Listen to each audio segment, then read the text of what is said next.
Metrix is a steampunk city in the land of Wraith that is the core theme for the new set, Bright Lights. And I wanted to just talk about the lore in general of what we know so far. There's actually lore on Metrix overall where we can analyze and really understand what's going on. I want to talk about that a little bit and just overall, my thoughts and opinions of, the lore and maybe a little different theories and what have you. Just a really quick video here today.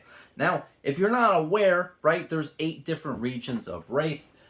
This is the map right here. Metrix is on the upper left with the pits all around it. I feel like this is a very symbolistic feeling of, the people who have innovation and new technology, and the rich people live in like these really fancy high-rise buildings, and then the poor people, unfortunately, who are used to make all that technological know-how, live in squalor in the pits and the mines underneath the city. So if you're not aware, the pits is also a different region of Wraith. We actually had that in Outsiders, I believe, the Flesh and Blood set 2 times ago. It's out. It is Outsiders. I always call it Outcasts. But anyway, so the pits around here are underneath Metrix, and they have all these like ruffians and what have you. There's a lot of looting and pillaging poor people and stuff like that.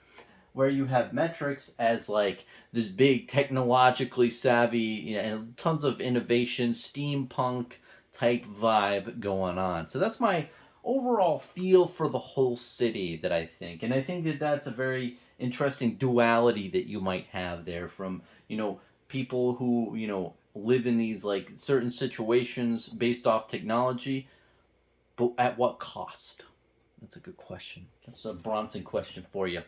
Now, going into the lore. Now, the lore is very interesting. It is around Dash. If you don't know who Dash is, it's this girl who has a pistol, and essentially you can read up on the lore. I'll put links down below. There's 3 different lore stories, I believe. Let me read them out to you. There's Stroke of Genius, Needle in a Haystack, and Full Steam Ahead, and they're good reads. Read them a while back, skimmed through them recently, but overall, long story short, it's kind of like Aladdin in a way. You have the rich girl and the poor guy, and it's really a love story here, man. I know Flesh and Blood sounds really gory, but this lore is all about the love aspect of it, I believe. And I won't go and ruin the whole story, but basically Dash likes this Aladdin type guy named Ricky, and Ricky Royce, I believe, if I'm recalling correctly. And what's interesting about Flesh and Blood is all the cards are telling different stories, and you might have to wait from one set to another to really see those stories unfold. And that's what I really like about the game. And it's hard to explain that without really kind of showing you an example here. So there's a card called Snatch. This is a very well-known card. It's a very good card. And this was printed in Welcome to Wraith. So this actually has Ricky on the front. I'm not sure exactly who divulged that at what time period, on what channel. I would give credit where credit is due if possible. I like doing that personally. I don't know where to give it, but if you were the one, just please, I'll link you or whatever. But anyway, someone figured that out a while back from Welcome to Wraith.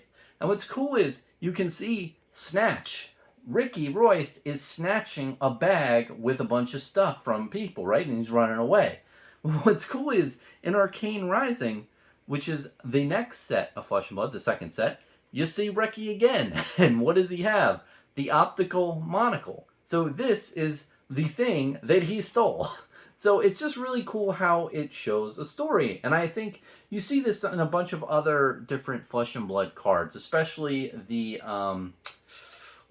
haze bending. There's like these blue pitch illusionist cards, and it shows like 3 different things where like this big lion thing, you can barely see him, and you can kind of see him, and then he's right in your face.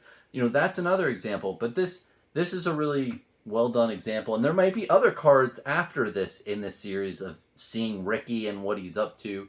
The storyline in the website tells more of different, stories around Ricky and Dash. Again, I'm not going to spoil it. But overall, Dash has rich parents, or parents that work for Teklo Industries. And Teklo Industries is like one of those big type of tech. It's like a Tesla type thing. It's like a big industry in Metrix. Now, something that they really haven't really said specifically, but I'm really getting the feeling of, is that Teklo Industries is developing things that utilize Aether. And Aether is mainly in Volcor, the fire realm down here. We had that a couple, maybe 3 or 4 sets back. And you had Kano the wizard, who like harnesses Aether himself. But I get the feeling like people in Teklo Industries are harnessing Aether, but in a mechanical way. And maybe that stuff doesn't work as well as they originally thought. Maybe things get a little crazy. So we'll definitely see how well that unfolds.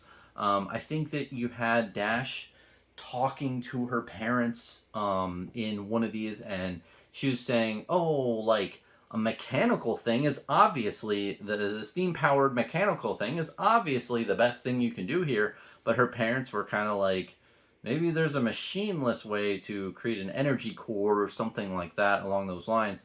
So I think they're hinting at the aspect of we figured out how to harness Aether that gives you a lot of energy, but I think they don't really understand the cost. So we'll definitely see where that unfolds, and if I'm right or wrong about that.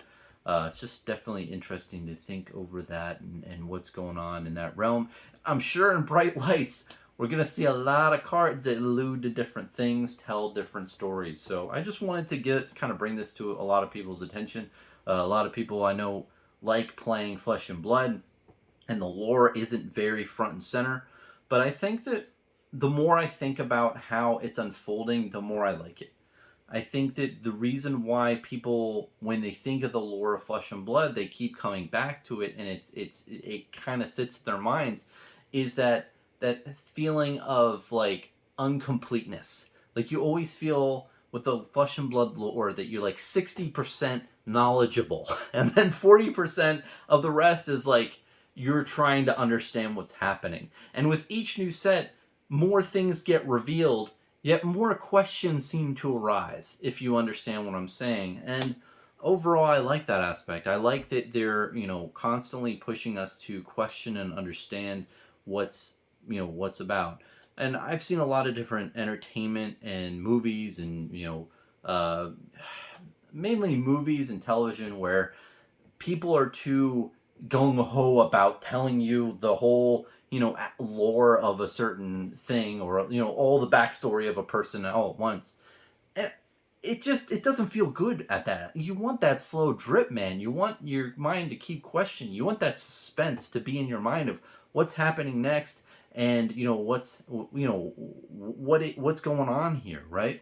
And the way that LSS puts things like Easter eggs that are just in plain sight that you can hunt and peck for, is I think it's the best way forward. And even though I personally would love to know more of the storyline, and hopefully after the next 10 sets we get like more like big lore updates but more questions afterwards, I think that will be good. The pacing hopefully ramps up a little bit to where people understand a comprehensive story up to a point, but then still have more questions after that. I think that would be good to get people more, interested and hooked into the game.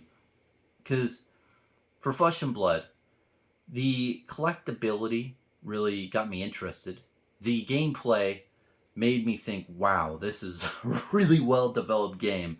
But then the lore, that's what really made me fall in love with this game. It's just very well thought out and brilliant, and there's so much of a good framework and bedrock for it that really just make you think, wow, these people making this game are smart.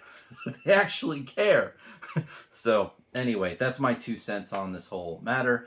And I know I went on a little bit of tangent at the end of the video, but long story short, Metrix has lore. It's interesting. It's about Dash. She's pretty cool. And it's like a love story, which is also great. And then also at the very end, since not a lot of people are watching, Data Doll also has a little bit of lore. Apparently, she goes down to the pits to hire Azalea to kill the Harvester. And the Harvester is a guy. And if you look at the Azalea lore, you can see that Azalea is killing the Harvester. And the reason why she got that assignment in the first place is because of Data Doll. But I don't know how a robot goes around like, please, Azalea, please murder this guy. Yeah. How does that happen? I have no idea. But apparently it did. So that's a little tidbit for you at the end. But cheers, man. Have a good one. Enjoy the lore.